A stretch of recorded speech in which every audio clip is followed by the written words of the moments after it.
So I just logged on Madden today, right? And literally about 20 minutes ago.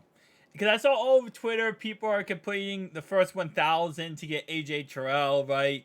And they're going crazy about it. So I was like, oh my gosh, this card is 1,000, the 1,000 of them. So this card's got to be like 2-3 million coins, right?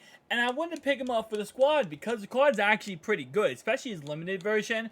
His first to 1,000 version actually gives you special chem buckets. So I was like, I want to pick him up, man. He's probably costing an arm and a leg. I got like 1 million coins, but is that going to be enough to pick him up? So I went over his card, and what I found was, first off, if I scroll down here, scroll down a tad bit more, right?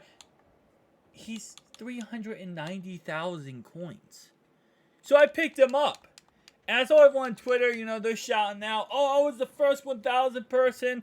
I hit number, whatever, 50, 60, 200. I think Xerxes was 215.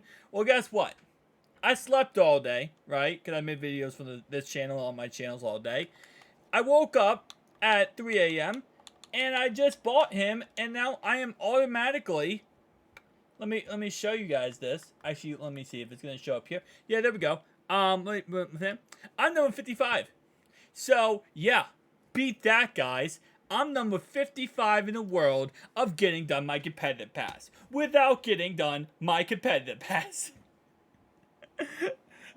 I love this. This is actually even better than I thought it was. At first, I was like, this might be a little bit crazy because if 1,000 people get done this AJ Terrell, then, his price tag's going to be ridiculous. It's going to be impossible to get him.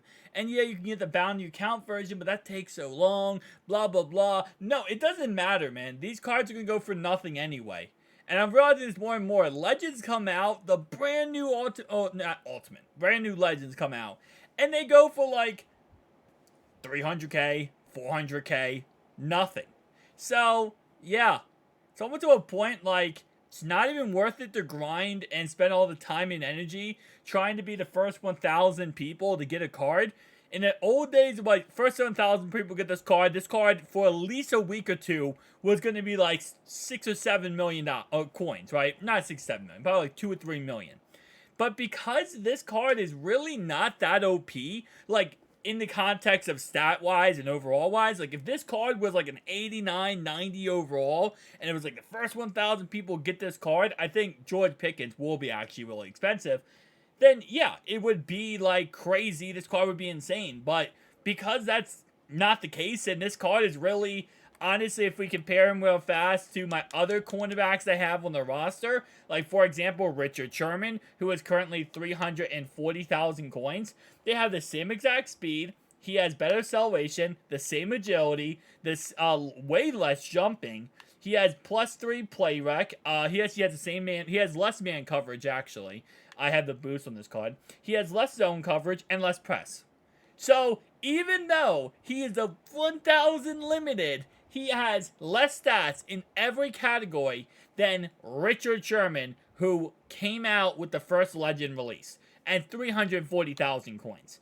And Sauce Gardner, who was a pre-order bonus for free, is pretty much better than this card in every way possible, except for zone coverage. And he has better press. And man, again, is way better too, with just the +2 man. So, this is just absolutely hilarious. Even the Vontae Barber, who isn't maxed out for me, I mean, listen. This is why, again, I did not grind to be the first 1,000 people. I was never going to do that because it's not worth it, guys. If this card is ridiculously crazy, once I saw the overall, I was like, yeah, no. Because it has to be a crazy overall for me to grind that much. And I've grinded in the past for cards, gotten done, and sold them within seconds of completing it because I knew it was going to be worth the energy. Everything in life has to have is a risk reward. You're risking time, energy, and probably your anger management problems for the reward of a card that's really not that crazy, So he does get the best, again, he does get the special ability buckets.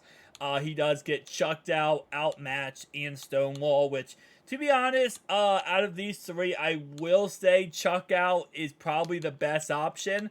but even then it's not too crazy. Again, to go for 1,000 different levels to get this. Now, I will say, when you go for the 1,000 levels to get this card, you do get the bounty account version and you get the sellable version. So you get 2 different versions when you're grinding out this card, right? So it is actually pretty nice that you don't just get 1 version, you get 2 versions. So you're able to really, you know, keep one and sell one, make some coins. So it's 350,000 coins for getting it done. Now, right here, just before we get into the field pass stuff, 86 speed, 86 acceleration, 85 agility, 84 man, 86 zone, 81 press, and 86 playback. He's one of the best cornerbacks in the game. He can cover pretty much anyone on the field, outside of, I want to say, Devin Hester, but even then, it's not that bad. I mean, we just had a brand new card come out in the game. What was that guy's name? Drake London. He had 84 speed. So this card's going to be plenty fast to cover Drake London and any new cards that come out probably for the next month or so. So it's actually not that horrendously bad. But let's go ahead and go to the field pass here. By the way, I've seen a lot of people on Twitter confused about the field pass and not understanding. Yes, I'm almost level 25, guys. So I must be grinding the field pass. But if you ever are wondering how to get to your different field passes, just go to live events and hold left trigger. And you can see we have competitive season 1, ultimate season, all the kind of stuff. So I know most people know this, but there are some people I get comments like, how did I get my field pass? I don't know how I get to certain ones. I just randomly get rewards. This is how you do it. Alright, so how many levels would I have had to get him? I think so. I'm currently, let's see. Actually, let's see. I'll go back and see what level I currently am. Wait, hang on. Hold up. I thought it would show on here. I guess it doesn't show on here when you get the AJ Terrell. Or I guess it won't anymore. Or is it the first 1,000 people to grind out the whole entire field pass? Oh, that's, yeah, so I'm level 16. I know there's people who are way past me in this level system. They are, like, crazy levels. And no, it was supposed to be level 22, I think, right? Yeah, right there. See, I'm stupid. I'm stupid, okay. Because I just remembered in my head, I was like, wait, I made a whole entire video about this. I made 7 Twitter posts. How am I not remembering this? And then, I think 52, I want to say, is George Pickens. I want to say number 52. 53? 48. 48 is George Pickens. So again, like I said, it's like, okay, so it's actually not that outlandish. I mean, I'm barely doing my field pass. As you guys can see, Mutt Champs, it just reset. But I had like half of these completed stats done. But I've been really just doing these, which is, of course, the solo battles ones. And I've been just grinding these out. But overall wise, I haven't been playing, heavily online head-to-head.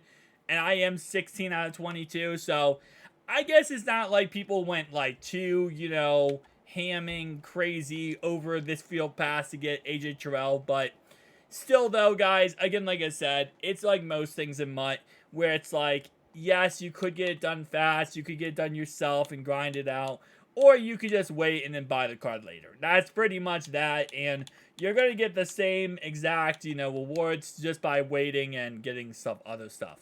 I will say, though, I think there is actually a new, if I am correct here, there's a new headliners objective list in the game, which is kind of cool. So if we go to headliners real fast, you're going to see that we do have new objective lists, and it's this one, it's this one. These are 2 new ones. So 5,000 yards with a headliner player in your lineup, and 20 plus field goals. So kind of cool. I wish there was a solo challenge that let you kick field goals to win the game. That would be nice, right? There is technically one, where it's like you get a stop and then you can get a field goal and you get extra bonus points. So that is technically one, but there isn't anyone outside of that, so it's kind of annoying. And also, I just want to make a little thing before I end off this video. Your boy was absolutely stupid, and I'm not even gonna lie to you, really stupid here. When I chose my player for my headliners upgrade player, when I first did it for the God Squad, I was just like, I'm just going to choose a random player. Who cares? I chose a wide receiver, man, and you can't choose a new player. I don't believe so. So I'm kind of ticked off about that, because don't get me wrong, Robinson's not bad. He is an 85 speed, but I would have definitely chose Isaiah Likely, and man, it's like that little bit of anger I have in my soul. Because, again, like I said, I don't think you can change a player. It's kind of like you choose it, and that's your guy for the upgrade path. Let me just double check real fast. Yeah, no, you can't change it. So, I wish there was a way to change it. Usually there's a way to change it, or at least get another one. And then you can kind of like, mix and match. But it is what it is. Guys, tell me down below your thoughts and opinions, though. I'll see you guys in the next one.